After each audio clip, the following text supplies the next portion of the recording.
और यहाँ से सबमिट कर रहे हैं रिटर्न को। देखो सक्सेसफुली हमारी रिटर्न सबमिट हो गई है। इस पर क्लिक करोगे एक्नॉलेजमेंट डाउनलोड हो जाएगी। ये देखो दोस्तों, इस प्रकार से हमारी असेसमेंट ईयर 23-24 की फाइलिंग हो गई है।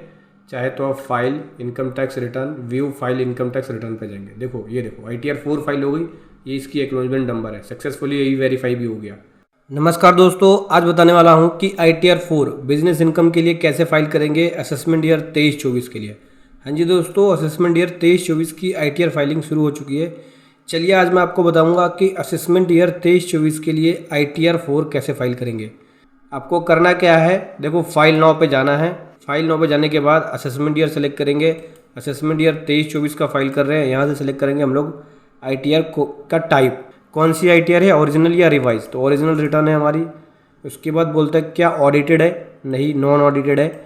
यहाँ से ITR सेलेक्ट करेंगे। अभी करंटली ITR 4 और ITR 1 अलाउ है फाइलिंग के लिए, तो ITR 4 ले लिया मैंने। यहाँ पे मैं अपनी बिजनेस इनकम सेक्शन 44 AD के अंदर डिक्लेयर कर रहा हूँ, इसलिए ITR 4 ले लिया। कंटिन्यू पे क्लिक करूँगा। अभी यहाँ पे जियोसन फाइल अपलोड करनी होगी, तो चलिए बताता हूँ कैसे जियोसन फाइल बनाएंगे। सिंपली करना क्या है आपको, सबसे पहले तो आप यहाँ से लॉग आउट कर लेना। लॉग आउट करने के बाद आपको जाना होगा डाउनलोड सेक्शन में, और असेसमेंट ईयर 23-24 के लिए यहाँ पे आपको एक्सेल बेस यूटिलिटी दिखेगा ITR 4 की। इस यूटिलिटी को क्लिक करके डाउनलोड कर लेना, एक्सट्रैक्ट करना है और इस यूटिलिटी को करना है ओपन। दोस्तों ये मैंने एक्सट्रैक्ट करके एक्सेल यूटिलिटी को कर लिया है ओपन। अभी चलिए बताता हूँ कि कैसे जियोसन फाइल इसमें बनाएंगे। इस एक्सेल यूटिलिटी फॉर्म को भरना होगा ITR 4 के लिए। एक्सेल में इस फॉर्म को भरना होगा, तो स्टेप बाय स्टेप मैं आपको बताऊंगा। उससे पहले बताना चाहूँगा, जो भी भाई बंधु मेरे चैनल पे पहली बार है, इस वीडियो को पहली बार देख रहे हैं, जिन्होंने अभी तक सब्सक्राइब नहीं किया, सब्सक्राइब कर लीजिए। साथ ही साथ बेल आइकन पे भी क्लिक कर लीजिए, ताकि इस तरह का कंटेंट आपको मिलता रहे। करना क्या है, देखो यहाँ पे हम लोग प्री फिल डाटा, पहले से ही कुछ basic information income tax portal पे होती है, तो उस इन्फॉर्मेशन को ऑटोमेटिक यहाँ भर देंगे जियोसन की मदद से, प्री फिल डाटा की मदद से। इसके लिए करना क्या होगा, आपको इनकम टैक्स पोर्टल पे आएंगे, लॉगिन पे आएंगे। फिर से यहाँ पे आपको पहले करना होगा लॉगिन। तो चलिए कर लेते हैं लॉगिन। दोस्तों ये कर लिया लॉगिन। लॉगिन करने के बाद फाइल पे जाना है, इनकम टैक्स रिटर्न फॉर्म पे जाना है, डाउनलोड प्री फिल डाटा पे जाना है। इस पर क्लिक करेंगे, यहाँ से असेसमेंट ईयर सेलेक्ट करेंगे। असेसमेंट ईयर 23-24 डाउनलोड पे क्लिक करेंगे। तो जो पहले से कुछ इन्फॉर्मेशन है, बेसिक इन्फॉर्मेशन इस जियोसन फाइल में होती है। ये डाउनलोड करने के बाद करना क्या है, आपको इंपोर्ट प्री फिल डाटा पे क्लिक करेंगे। जहाँ पे आपने जियोसन डाउनलोड करके रखा है उसको इंपोर्ट कर लेंगे इसमें।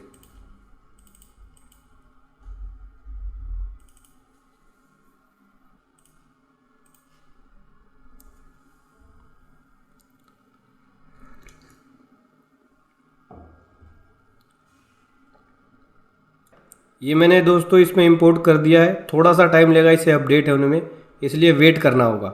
चलिए वेट करते हैं। सो दोस्तों ये आ गई बेसिक डिटेल। चलिए अभी यहाँ पे जो हम अपनी इनकम डिक्लेयर करने वाले हैं वो बिजनेस से करने वाले हैं, बिजनेस एंड प्रोफेशन से, सेक्शन 44 AD के अंदर। इसके लिए ज़रूरत होगी आपको प्रॉफिट एंड लॉस अकाउंट और बैलेंस शीट की।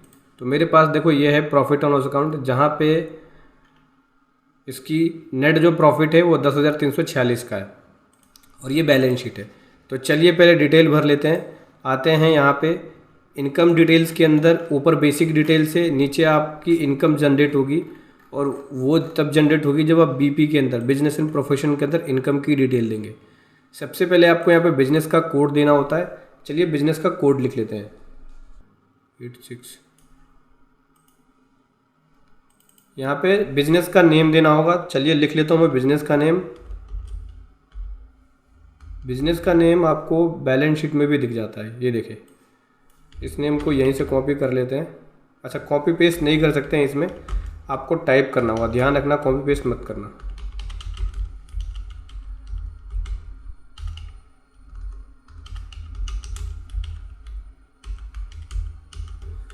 कंपनी का नेम दे दिया, बिजनेस का नेम दे दिया। डिस्क्रिप्शन में चाहे तो कुछ डिटेल लिख सकते हो या फिर छोड़ सकते हो इसको, ठीक है। ये हो गया बिजनेस का नेम। अभी ग्रोज रिसीट्स पूछता है कि ग्रोज रिसीट्स आपकी कितनी है, बैंक से है या किसी और मोड से है। तो मेरी यहाँ पे जो ग्रोज रिसीट्स है वो प्रॉफिट एंड लॉस अकाउंट के अकॉर्डिंग जाएगी। देखो जो मेरी सेल है, यहाँ पे ग्रोज रिसीट्स बनेगी। ग्रोज रिसीट्स या सेल सेम ही होती है। तो 11,136 यहाँ पे लिखेंगे, 11,136 ये लिख दिया मैंने। और 11,136 लिखने के बाद ए वाले पॉइंट में अगर आपने ए में इंफॉर्मेशन दिया है तो यहाँ पे उसकी नेट प्रॉफिट को लिखना होगा। नेट प्रॉफिट 10,346 है, 10,346।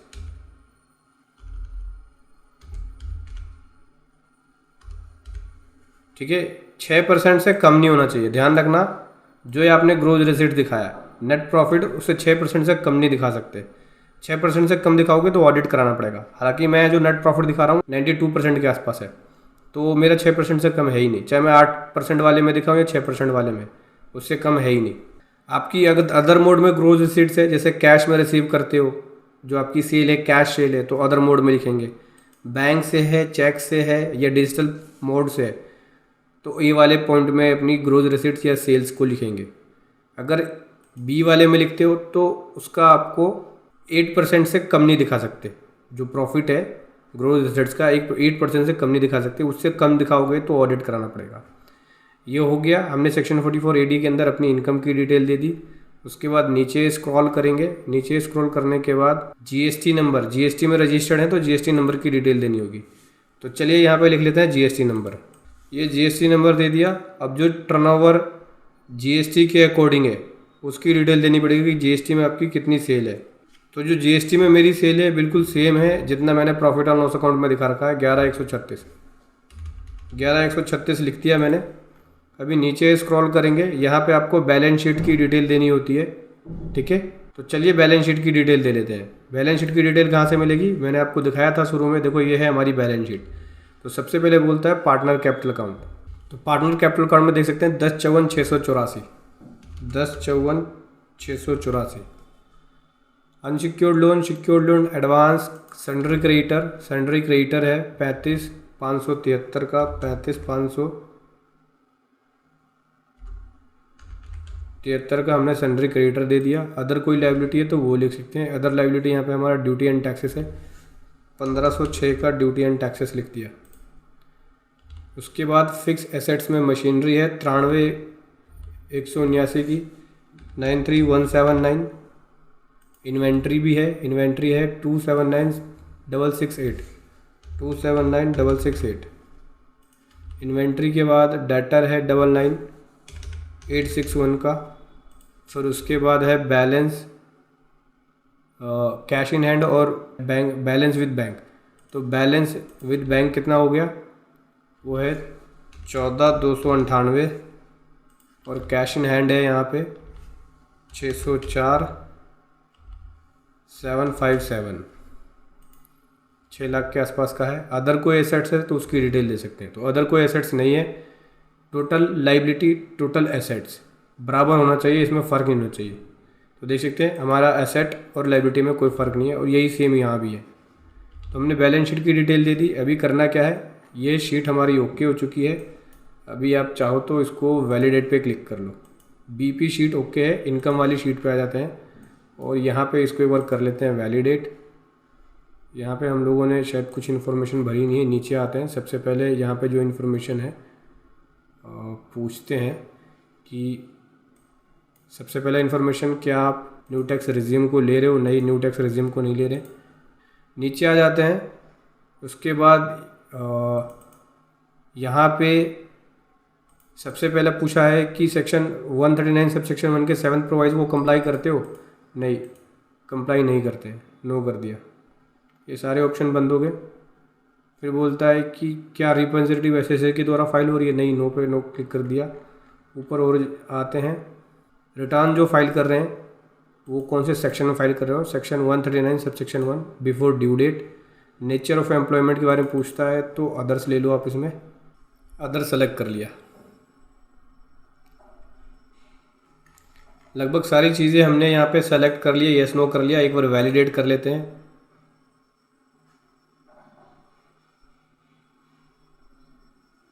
अच्छा, ये बोलते हैं फॉर्म 10IE फाइल किया है अगर न्यू टैक्स रिज्यूम लिया है तो, नहीं न्यू टैक्स रिज्यूम को हमने नो कर दिया है। और यहाँ पे सबसे पहले ऑप्शन में पूछा है इसने कि क्या आपने न्यू टैक्स रिज्यूम को ऑप्ट किया है, नो कर देते हैं, नहीं नहीं लिया है हमने। और नहीं लेना चाहते हैं हम न्यू टैक्स रिजिम को, इसलिए नो कर दिया। सेक्शन 115 BAC के बारे में पूछता है तो नो कर दिया। ठीक है, इसे नो कर देना। उसके बाद एक बार फिर से यहाँ पे आके वैलिडेट कर लेंगे।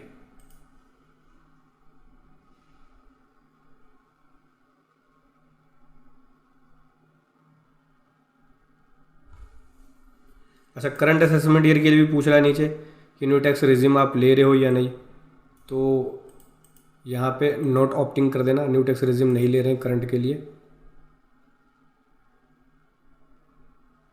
और 7th प्रोवाइजो को कंप्लाई करते हो? नहीं, 7th प्रोवाइजो को कंप्लाई नहीं करते। सेक्शन 139 सब सेक्शन 1 के नो पे क्लिक कर दिया। ऊपर आते हैं एक बार फिर से, यहाँ कर देते हैं वैलिडेट। देखो ये sheet okay, bus city town ये सब एड्रेस में जो भरा हुआ है वो मैंडेटरी डिटेल्स एड्रेस के अंदर है नहीं, बाकी डिटेल ओके है। वैलिडेट पे क्लिक करेंगे। देखो इनकम वाली शीट ओके हो गई है, BP वाली ओके हो गई। TDS वाली में आ जाते हैं। अगर कोई TDS कटा है तो उसकी डिटेल दे देना। इसके लिए आप 26AS चेक कर लेना। मेरी इस तरह की कोई भी डिटेल नहीं है। वैलिडेट पे ओके कर दिया, क्लिक कर दिया। IT पे आ जाए तो कोई income tax self assessment tax की पेमेंट है? नहीं, ओके पे क्लिक कर दिया। TCS में आ जाओ, कोई TCS कटा है तो बता सकते हो? नहीं, ये भी नहीं है। टैक्स पेड वेरिफिकेशन में आ जाते हैं तो टैक्स पेड वेरिफिकेशन में देखो हमारा कोई टैक्स बना नहीं है। अगर कोई टैक्स बना होता तो यहाँ पे डिटेल आती, तो टैक्स बना नहीं है। और उसके बाद ये बैंक की डिटेल है, इसमें से ये वाला बैंक टिक कर लिया मैंने रिफंड के लिए। नीचे वेरिफिकेशन आएगा और सेल्फ हो गया। यहाँ प्लेस लिख देंगे, ओके हो गया। बाकी शीट को एक बार कर लेते हैं वैलिडेट। शीट हो गई वैलिडेट। 80D अगर कोई डिडक्शन है आपका मेडिकल इंश्योरेंस का तो वो दे सकते हो, नहीं है तो इसे खाली छोड़ सकते हो। ठीक है, इसको वैलिडेट कर लोगे, ये ओके हो गया। 80G में आते हैं, कोई डोनेशन वगैरह है तो उसकी डिटेल दे सकते हो, अगर नहीं है तो इसको भी खाली छोड़ सकते हो। अभी इनकम वाली डिटेल में आके मैं आपको नीचे दिखाता हूँ। देखो ये मेरी इनकम बन गई, बिजनेस एंड प्रोफेशन से। ये इसके ऊपर टैक्स की बात करें तो टैक्स कुछ बनेगा नहीं। देखो ये इनकम बनी ग्रोज इनकम।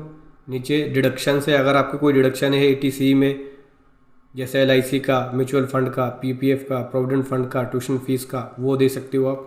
कोई मेडिकल इंश्योरेंस का है वो दे सकते हो आप। 80C में 1.5 लाख तक की डिडक्शन मिल जाती है।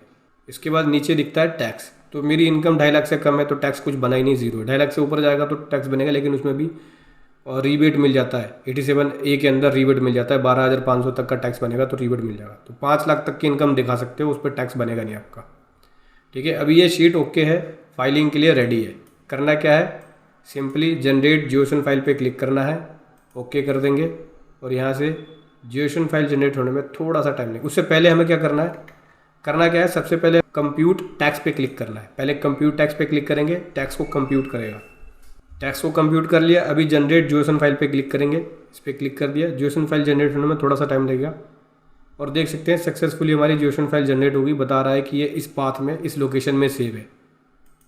अब लॉगिन करके बस आपको फाइलिंग करनी है। तो मैं आ जाता हूँ पोर्टल पे और मैं यहाँ से आ जाता हूँ ई फाइल पे आने के बाद इनकम टैक्स रिटर्न पे आऊँगा, फाइल इनकम टैक्स रिटर्न पे आऊँगा। जियोसन फाइल चूँकि हमारी बन चुकी है तो यहाँ से करंट असेसमेंट ईयर 22-23 ले लिया और यहाँ से सेलेक्ट कर रहा हूँ ओरिजिनल रिटर्न।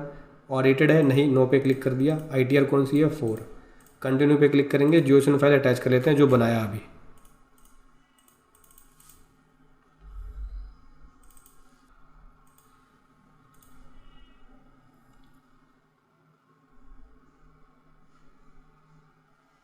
देख सकते हैं सक्सेसफुली वैलिडेट हो गई है हमारी जियोसन फाइल, ओके है, कोई भी कमी नहीं है। अभी प्रोसीड टू वेरिफिकेशन पे जाएंगे और यहाँ पे इंस्टेंट वेरिफिकेशन करने वाला हूँ OTP के ज़रिए, आधार OTP के ज़रिए। तो इस पर टिक कर लिया, कंटिन्यू पे क्लिक करेंगे और यहाँ पे मैं टिक कर रहा हूँ OTP, आधार OTP के ज़रिए वेरीफाई करूँगा। इस पर क्लिक कर लिया।